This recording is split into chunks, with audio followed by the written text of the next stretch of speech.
தேர்தல் செயல்முறையை எளிதாக்கவும் நம்பகமானதாக மற்றும் வெளிப்படை தன்மையுடனும் மாற்ற இந்திய தேர்தல் ஆணையம் கடந்த 6 மாதங்களில் 28 புதிய முன்னெடுப்புகளை மேற்கொண்டுள்ளது. இந்த முன்னெடுப்புகளானது 6 பகுதிகளாக பிரிக்கப்பட்டுள்ளது.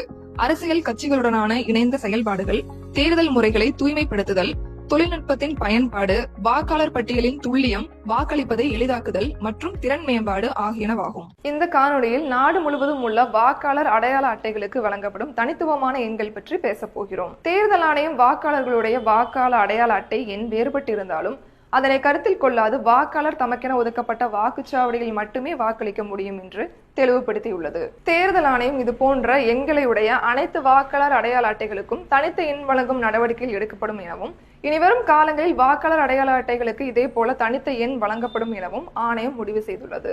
அடுத்த காணொளியில் இந்திய தேர்தல் ஆணையத்தால் மேற்கொள்ளப்பட்டுள்ள பிற முன்னெடுப்புகளை பற்றி காண்போம். இது போன்ற இந்திய தேர்தல் ஆணையம் தொடர்பான மேலும் புதிய தகவல்களுக்கு எங்களது அனைத்து சமூக ஊடக தளங்களை பின்தொடரவும் மற்றும் சப்ஸ்கிரைப் செய்யவும்.